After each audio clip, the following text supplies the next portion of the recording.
पढ़ चुके हैं, ठीक है। ठोस अवस्था लेसन 2 पढ़े, विलयन। अब हम लोग पढ़ने जा रहे हैं लेसन 4, ठीक है। लेसन 3 अभी नहीं पढ़े। लेसन 4 जिसका नाम है क्या जी, रासायनिक बल गतिकी, ठीक है। हम लोग आज स्टार्ट कर रहे हैं क्या, अध्याय 4 जिसका चैप्टर का नाम है रासायनिक बल गतिकी, ठीक है। ये आपका सिलेबस में 4 नंबर का पूछेगा क्वेश्चन, ठीक है। ध्यान दीजिएगा, इसको इंग्लिश में बोलते हैं केमिकल काइनेटिक्स। क्या बोलते हैं जी, केमिकल काइनेटिक्स, ठीक है। तो अब सबसे पहले जानेंगे केमिकल काइनेटिक्स होता क्या है, ठीक है जी। क्या केमिकल काइनेटिक्स क्या होता है, तो देखिए इस चैप्टर में हम लोग केमिकल के मतलब होता है रासायनिक अभिक्रिया, ठीक है। और काइनेटिक्स के मतलब होता है गति, ठीक है। यानी हम लोग इस चैप्टर में, इस पाठ में, इस अध्याय में रासायनिक अभिक्रिया के गति के बारे में, स्पीड वेग के बारे में अध्ययन करेंगे।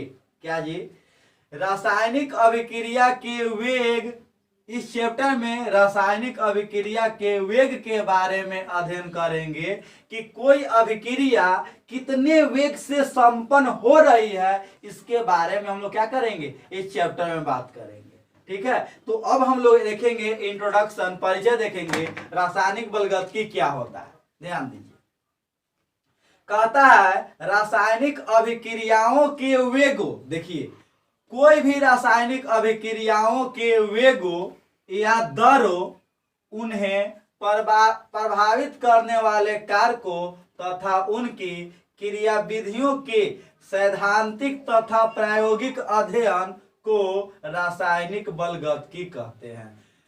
साफ कह रहा है कि इस अध्याय में हम लोग रासायनिक अभिक्रिया के वेगों, ठीक है, के प्रभावित करने वाले कारकों तथा उनकी क्रियाविधियों के सैद्धांतिक, थ्योरेटिकली या क्या एक्सपेरिमेंटली अध्ययन करेंगे।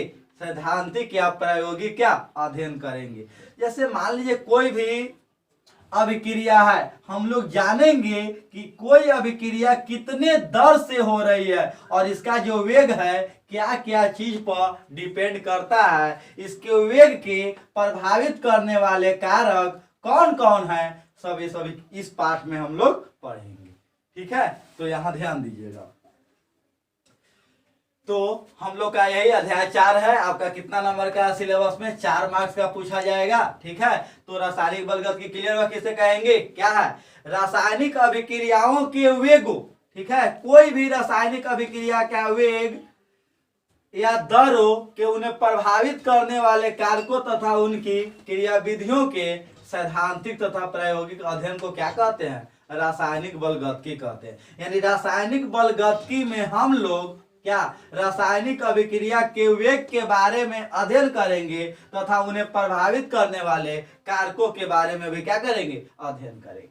अब देखिए अगला हेडिंग है रासायनिक अभिक्रियाओं के प्रकार, ठीक है। अब देखिए अब हम लोग किस अभिक्रिया के वेग के बारे में अध्ययन करेंगे। तो पहले हम लोग जानेंगे रासायनिक अभिक्रिया कितने प्रकार के होते हैं। तो हेडिंग है रासायनिक अभिक्रियाओं के प्रकार। पहला कौन अभिक्रिया, तीव्र अभिक्रिया है। दूसरा मंद अभिक्रिया है।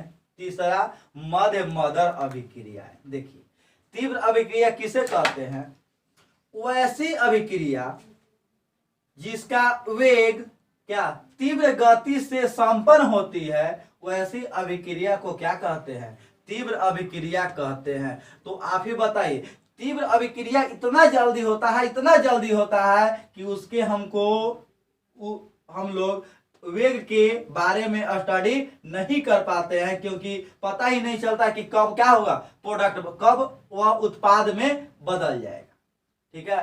मंद अभिक्रिया इतना धीमी होता है, इतना धीमी होता है कि हमको उसके वेग के बारे में मालूम नहीं चलता है, ठीक है। और मध्य मदर अभिक्रिया ना तो ज्यादा तीव्र होता है ना तो ज्यादा मंद होता है, यानी दोनों के बीच बिचवा में होता है। ठीक है, और इस चैप्टर में हम लोग इसी अभिक्रिया के बारे में क्या करना है, अध्ययन करना है। पहला देखिएगा तीव्र अभिक्रियाएं, जिसको इंग्लिश में क्या बोलते हैं, फास्ट रिएक्शन, यही ना। किसको बोलेंगे तीव्र अभिक्रियाएं, अभी जस्ट बताए थे कि उच्च अभिक्रिया वेग से संपन्न रासायनिक अभिक्रियाओं को क्या कहते हैं, तीव्र अभिक्रियाएं कहा जाता है। यानी वैसी रासायनिक अभिक्रिया जो बहुत तेजी से संपन्न होती है उसे क्या कहते हैं, तीव्र अभिक्रियाएं कहते हैं। ठीक है, ऐसी अभिक्रियाएं 10 के पावर -3 सेकेंड से भी कम समय में क्या हो जाती है, संपन्न हो जाती है। देखिए ऐसी अभिक्रिया को होने में जो समय लगता है 10 के पावर -3 सेकेंड से भी क्या लगता है, कम समय लगता है। ठीक है, जैसे एग्जाम्पल आप लोग पढ़े होंगे, अम्ल और क्षार का अभिक्रिया इतना फास्ट होता है, इतना फास्ट होता है कि आपको मालूम भी नहीं चलेगा और उत्पाद क्या हो जाएगा, प्राप्त हो जाएगा। तो ऐसी अभिक्रिया का जो वेग होता है वह क्या होता है, बहुत तेज होता है, इसलिए ये सब तीव्र अभिक्रिया का उदाहरण है। ठीक है, दूसरा AgNO3 प्लस NaCl क्या बनेगा, AgCl प्लस NaNO3। ठीक है, तो ये सब जो अभिक्रिया है क्या है, तीव्र अभिक्रिया है, क्योंकि इनका जो वेग है क्या है, हाईली है, यानी उच्च है। यानी कहने का मतलब कि इस सब अभिक्रिया का वेग इतना फास्ट है, इतना तेज है कि आपको मालूम भी नहीं चलेगा और प्रतिफल क्या हो जाएगा, बनकर तैयार हो जाएगा। ठीक है, तो ऐसी अभिक्रिया को क्या बोलते हैं, तीव्र अभिक्रिया बोलते हैं। दूसरा हेडिंग देखिए, मंद अभिक्रियाएं, जिसको इंग्लिश में बोलते हैं स्लो रिएक्शन। क्या बोलते हैं, स्लो रिएक्शन। ये कहता है कि न्यूनतम अभिक्रिया वेग से संपन्न अभिक्रियाओं को मंद अभिक्रियाएं कहा जाता है। यानी वैसी अभिक्रिया जो कम गति से संपन्न होती है उसे क्या कहते हैं, मंद अभिक्रियाएं कहते हैं। ठीक है, ऐसी अभिक्रियाओं को पूर्ण होने में कई दिन, कई महीने और कई वर्ष लग जाते हैं। देखिए ऐसी अभिक्रिया, ठीक है, जिनको होने में कई दिन, कई महीने, कई साल लग जाते हैं, तो ऐसी अभिक्रिया को क्या कहते हैं, मंद अभिक्रिया कहते हैं। जैसे लोहे में जंग लगना। आप लोग बता सकते हैं कि अभिक्रिया कितना दिन में संपन्न होगा। लोहा रख दीजिए, अब लगेगा साल भर लगे, 6 महीना पर लगे, महीना पर लगे, अब डिपेंड करेगा कि कब आपके देखने जा रहे हैं। नहीं, इसका वेग आपको मालूम नहीं चलेगा कि यह अभिक्रिया किस वेग से संपन्न हो रहा है। दूसरा, उत्प्रेरक की अनुपस्थिति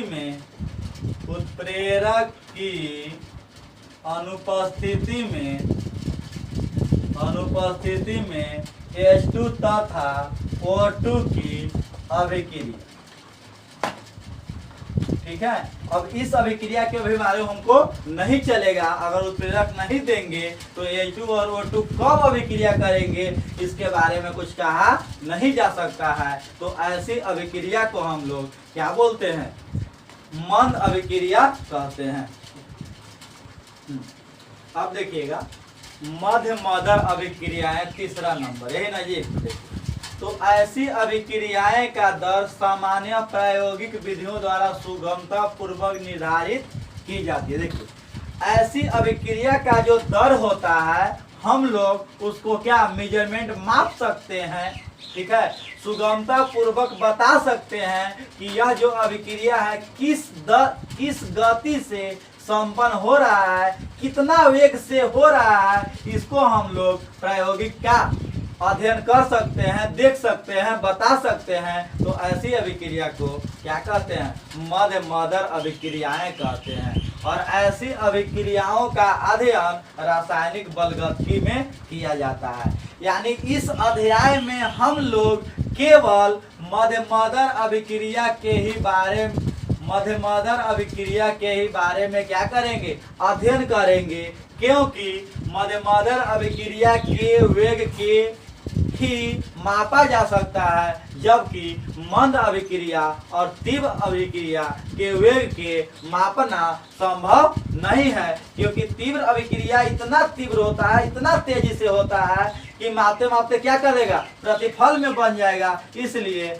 ऐसी अभिक्रिया का हम लोग गणना इस चैप्टर में नहीं करते हैं। उसी प्रकार मंद अभिक्रिया इतना स्लो होता है, इतना स्लो, इतना धीमी गति से होता है कि उसको हम लोग वेग के बारे में बता नहीं सकते हैं। तो इस अध्याय में हम लोग केवल इसके बारे में अध्ययन करेंगे, मध्यमदर अभिक्रिया के बारे में अध्ययन करेंगे, क्योंकि यह अभिक्रिया न ज़्यादा तेज होता है और न ज़्यादा धीमा गति से होता है। ये इस अभिक्रिया का वेग आसानी से सुगमता पूर्वक क्या निर्धारित किया जा सकता है। तो ऐसी अभिक्रिया को क्या कहते हैं, मध्यमदर अभिक्रिया कहते हैं। ठीक है, और इस चैप्टर में हम लोग सिर्फ मध्यमदर अभिक्रिया के बारे में क्या करेंगे, अध्ययन करेंगे। एग्जाम्पल देखिए, 2H2O, ठीक है, तो टूटेगा तो क्या बनेगा जी, मिला लीजिए,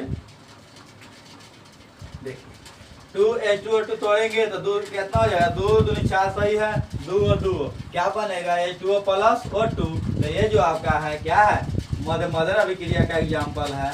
इसी तरह NH4NO2 को तोड़ेंगे तो क्या बनेगा, N2 बनेगा प्लस 2H2O बनेगा। तो ये सब जो उदाहरण है किसके हैं, मध्यमदर अभिक्रिया के हैं। यानी इस अभिक्रिया के वेग के बारे में हम लोग इस चैप्टर में क्या करेंगे, अध्ययन करेंगे। अब ध्यान दीजिए, अभिक्रिया वेग या अभिक्रिया दर है क्या। ठीक है, अब हम लोग का एक नया टॉपिक बन के आया, क्या जी, अभिक्रिया वेग या अभिक्रिया दर, यही ना। देखिए कुछ नहीं, अभिक्रिया वेग या अभिक्रिया दर क्या है। अभिक्रिया वेग का मतलब होता है सांद्रण परिवर्तन बटा में समय को क्या कहते हैं, अभिक्रिया वेग या अभिक्रिया दर कहते हैं। ठीक है, अपना मन से बोल सकते हैं, क्या है, कोई पूछेगा आपसे कि अभिक्रिया वेग क्या है, अभिक्रिया वेग क्या है, तो अपना मन से बोल सकते हैं समय के साथ सांद्रण में परिवर्तन के दर को क्या कहते हैं, अभिक्रिया वेग या अभिक्रिया दर कहते हैं। देखिए ध्यान दीजिए, हम लोग का एक नया टॉपिक बन के आया, क्या बन के आया है, अभिक्रिया वेग या अभिक्रिया दर, जिसको इंग्लिश में बोलते हैं रेट ऑफ रिएक्शन। तो अभिक्रिया दर या अभिक्रिया वेग किसे कहते हैं, पढ़िए, समय के साथ सांद्रण में परिवर्तन के दर को क्या कहते हैं, अभिक्रिया वेग या अभिक्रिया दर कहते हैं। क्या जी, समय के साथ सांद्रण में परिवर्तन के दर, किसका सांद्रण हो सकता है, अभिकारक का सांद्रण या प्रतिफल के सांद्रण। ठीक है, तो समय के साथ सांद्रण में परिवर्तन के दर को क्या कहते हैं, अभिक्रिया वेग या अभिक्रिया दर कहते हैं। ठीक है, पढ़िए, किसी रासायनिक अभिक्रिया के अभिकार को या उत्पादों के इकाई समय में क्या जी, सांद्रण परिवर्तन को उसका क्या कहते हैं, अभिक्रिया वेग या अभिक्रिया दर कहते हैं। ठीक है, तो हम लोग लिख सकते हैं यहाँ पे अभिक्रिया वेग बराबर क्या हो जाएगा, लिख सकते हैं, अर्थात अभिक्रिया वेग बराबर सांद्रण परिवर्तन बटा में समय अंतराल। ठीक है, क्या मिला, अभिक्रिया वेग बराबर सांद्रण परिवर्तन बटा में समय अंतराल। मिटा दें।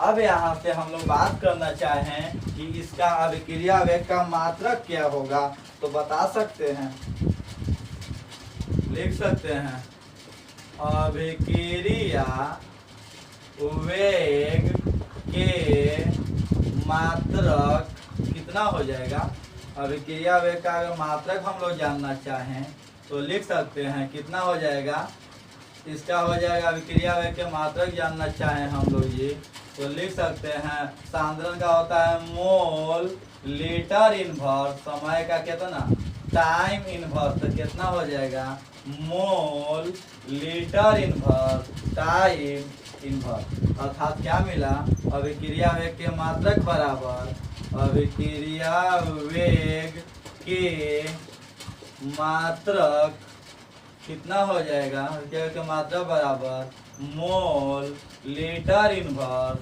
टाइम इनवर्स या सेकेंड इनवर्स। ठीक है, अगला हेडिंग दीजिएगा अभिक्रिया वेग के प्रकार। अगला हेडिंग दीजिएगा, मिटा दें, अभिक्रिया वेग के प्रकार।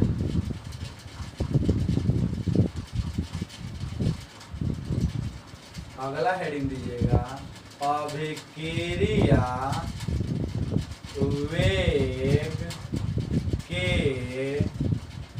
प्रकार। ठीक है जी, पहला औसत अभिक्रिया वेग, औसत अभिक्रिया वेग। ठीक है, average rate of reaction, average rate of reaction. दूसरा तात्क्षणिक अभिक्रिया वेग, अभिक्रिया वेग, इंस्टेंटेनियस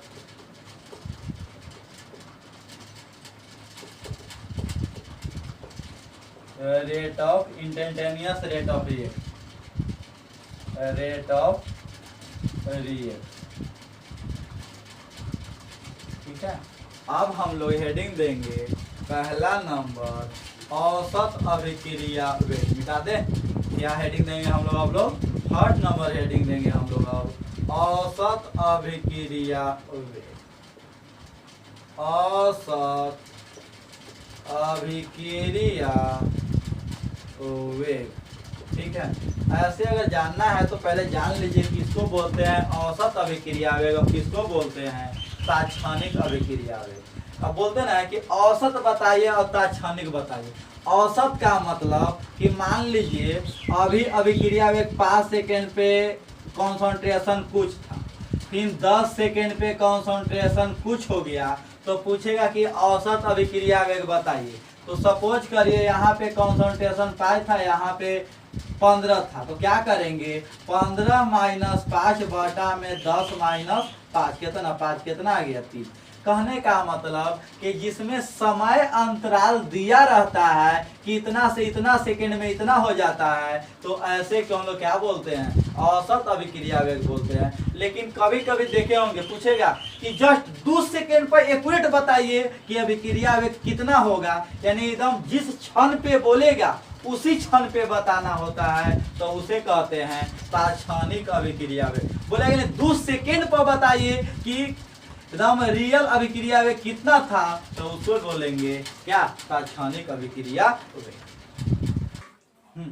अब देखिएगा पहला औसत अभिक्रिया वेग, वही ना बताएं, किसी रासायनिक अभिक्रिया के नियत समय अंतराल में अभिकारक के सांद्रण में कमी या उत्पाद के सांद्रण में वृद्धि को उसका क्या कहते हैं औसत अभिक्रिया वेग कहते हैं। यानी औसत अभिक्रिया वेग बराबर क्या जी, औसत अभिक्रिया वेग बराबर औसत अभिक्रिया वेग बराबर कितना हो जाएगा सांद्रण परिवर्तन बटा में समय अंतराल। देखिए एक चीज बताना भूल गए, देखिए आप जानते हैं कि मान लीजिए यह आपका अभिकारक है और ये आपका प्रतिफल है, यही ना। मान लीजिए आप जब, ठीक है, समय 0 पर बात करना चाहते हैं, जब अभिक्रिया आपका शुरू नहीं हुआ होगा तब मान लीजिए इसका वजन 20 किलो है, अब इधर 0 है, अभी अभिक्रिया स्टार्ट नहीं हुआ, अब कुछ समय बाद अभिक्रिया शुरू हो गया, मान लीजिए टाइम हो गया 5 सेकेंड, तो मान लीजिए इधर 1 किलो बन गया, तो इधर कितना बचा? 19 केजी ना जी। तो कहने का मतलब कि समय के साथ क्या अभिकारक का सांद्रण में कमी होता है और उत्पाद के सांद्रण में क्या होता है? वृद्धि होता है। इसलिए हम लोग अभिकारक के सांद्रण में माइनस चिन्ह का प्रयोग करते हैं और प्रतिफल के सांद्रण में प्लस का यूज करते हैं। क्योंकि जैसे आप मान लीजिए 20 किलो गेहूं आप पिसाने गए मिल में, ठीक है, तो अभी आपके पास जब मिल स्टार्ट नहीं हुआ था, जीरो था, तो आपका ज्यों के त्यों गेहूं 20 किलो था, लेकिन आटा कितना? जीरो। लेकिन जैसे ही आप मिल स्टार्ट हो गया तो क्या अब आपका गेहूं घटेगा और आटा क्या होगा? बढ़ेगा। इसका मतलब कि समय के साथ अभिकारक का सांद्रण घटता है और प्रतिफल का सांद्रण क्या होता है? बढ़ता है। इसलिए यहाँ लिखवाया है अभिकारक के सांद्रण में कमी और उत्पाद के सांद्रण में क्या? वृद्धि को उसका औसत अभिक्रिया वेग कहते हैं। तो क्या हो जाएगा? औसत अभिक्रिया वेग बराबर सांद्रण परिवर्तन बटा में समय अंतराल। अब हम लोग देखेंगे औसत अभिक्रिया वेग किसके लिए? अभिकारक के लिए। तो औसत अभिक्रिया वेग बराबर माइनस, माइनस क्यों? क्योंकि अभिकारक का सांद्रण घटता है, माइनस डेल्टा आर बटा में डेल्टा टी। ठीक है, इसका मतलब माइनस डेल्टा आर का मतलब कितना हो जाएगा? R2 माइनस R1 बटा में T2 माइनस T1। यही क्या मिला? फॉर्मूला मिला आपका आर एवरेज बराबर। ठीक है, प्रतिफल के लिए देख लीजिए, प्रतिफल के लिए, ठीक है, क्या हो जाएगा? आर एवरेज बराबर प्लस डेल्टा पी बटा में डेल्टा टी। तो हो जाएगा जी आर एवरेज बराबर P2 माइनस P1 बटा में T2 माइनस T1। ये हो गया किसके लिए? प्रतिफल के लिए। और ये हो गया किसके लिए? आपका अभिकारक के लिए। कोई दिक्कत? अब देखिएगा तात्क्षणिक अभिक्रिया वेग है ना, तो किसी नियत समय में रासायनिक अभिक्रिया के विशिष्ट वेग को क्या कहते हैं? तात्क्षणिक वेग कहते हैं। तात्क्षणिक का मतलब होता है कि जिस समय बोलेंगे उसी समय हमको बताना होगा। तो आर इंस्टेंटेनियस बराबर minus D R by D T बराबर plus D P by D. कोई दिक्कत यहाँ तक? अब ध्यान दीजिएगा, हम लोग मिटा देना। अब हम लोग पढ़ लिए, अब हम लोग कुछ एग्जाम्पल देखेंगे।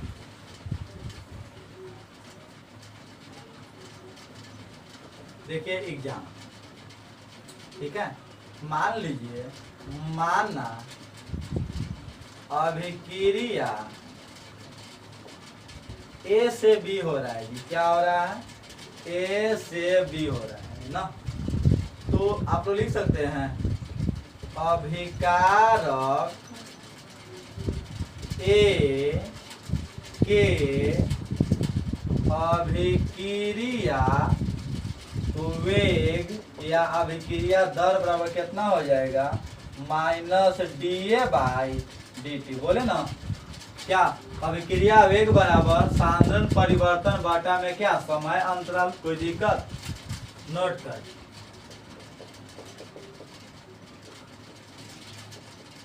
ऋणात्मक चिन्ह का अर्थ है समय के सापेक्ष,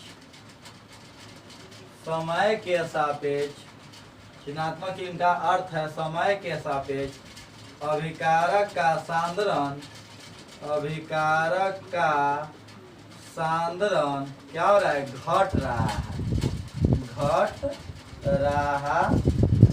ठीक है, इसी प्रकार लिख सकते हैं प्रतिफल, प्रतिफल B के अभिक्रिया वेग बराबर प्लस dv बटा में dt।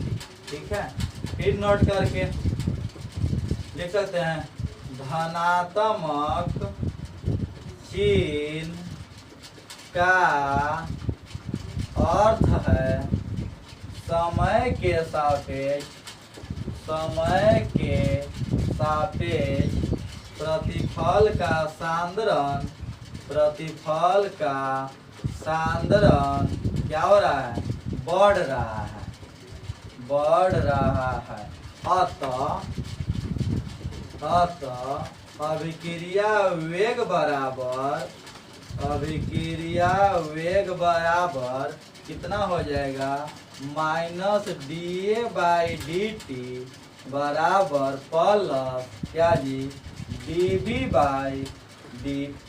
ठीक है, चलिए तो अब हम लोग बात कर ले समाने के लिए क्या हो जाएगा, लिखिए यहाँ तो मिटा दे।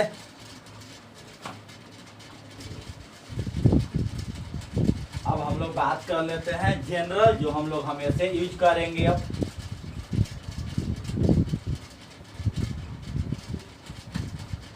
माना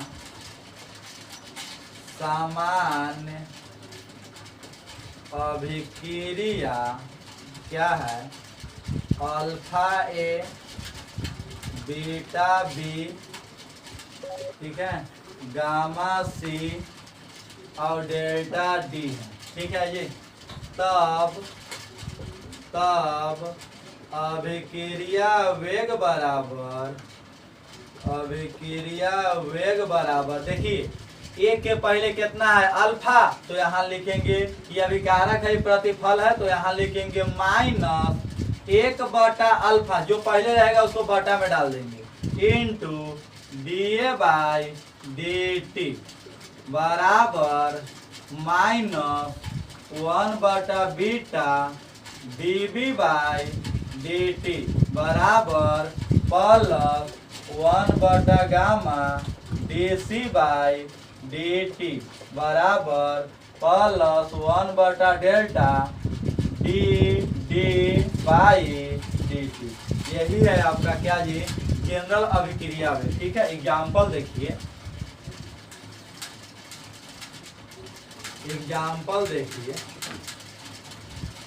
2a plus 3b 4c plus 5d क्या हो जाएगा, अभिक्रिया वेग बराबर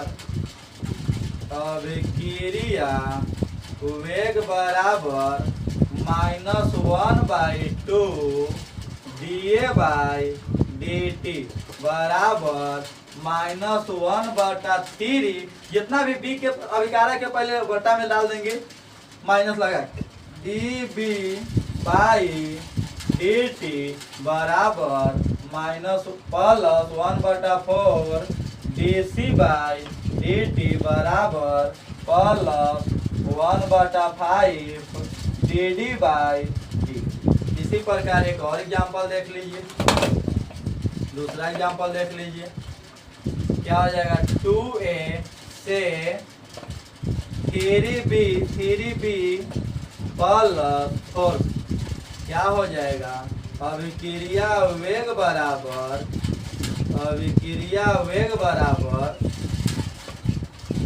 माइनस 1/2 da/dt बराबर प्लस 1/3 dv/dt बराबर प्लस 1/4 और dc/dt। यानी ऐसे ही हम लोग क्या लिखते हैं, अभिक्रिया वेग लिखते हैं। ठीक, देखिए एक क्वेश्चन है जी, कहता है कि 1/2 a से 2b है, तो a और b के बीच में अभिक्रिया वेग का संबंध बताना है। सॉल्यूशन क्या दिया है, 1/2 a से 2b, बोलिए अभिक्रिया वेग बराबर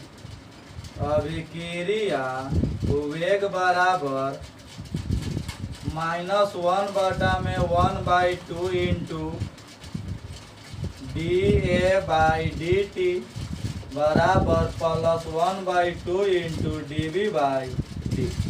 तो इसको पलटेगा तो हो जाएगा -2 इंटू dA/dt बराबर +1/2 इंटू dB/dt।